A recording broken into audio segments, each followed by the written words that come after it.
আসসালামু আলাইকুম। তাবাকে সবাইকে স্বাগত জানিয়ে শুরু করছি আমার আজকের ভিডিও।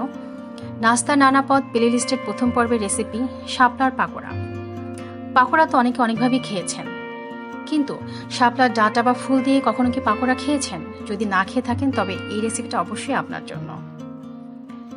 এই পাকোড়াটা খেতে যেমন মজা তেমনি অনেক ক্রিস্পি হয়। কতটা ক্রিস্পি হয় সেটা আপনাদেরকে একটু ভিডিওতে দেখিয়ে দিচ্ছি, দেখে নিন। দেখেছেন কতটা মচমচে হয়েছে? রান্নার শুরুর আগে বলে রাখা ভালো, আমি এই পাকোড়ার ব্যাটারে বেসন ব্যবহার করেছি। যদি কেউ দেখেন যে বাসায় বেসন নেই, তবে এই বেসনের পরিবর্তে আটা বা ময়দা ব্যবহার করতে পারবেন। আমি এখানে 5 ফোড়ন এবং একটা চাট মশলা ব্যবহার করেছি। আপনারা চাইলে 5 ফোড়নটাও অ্যাভয়েড করতে পারেন। আর এই চাট মশলাটা বাজারের যে কোনো ব্র্যান্ডের কিনতে পারবেন। চাইলে ম্যাগি মশলা ব্যবহার করতে পারবেন, স্বাদে ম্যাজিক পাওয়া যায় সেটাও ব্যবহার করতে পারবেন। তো চলুন দেখে নিন এই শাপলার পাকোড়াটা তৈরি করতে আমার কি কি লেগেছে এবং এর প্রস্তুত প্রণালী।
হয়ে গেল শাপলার পাকোড়া। উপরে চাট মশলা ছিটিয়ে বা সস দিয়ে গরম গরম পরিবেশন করুন মজাদার ক্রিসপি শাপলার পাকোড়া। রেসিপিটা ভালো লাগলে বিকেল কিংবা সন্ধ্যার নাস্তায় বানিয়ে ফেলতে পারেন।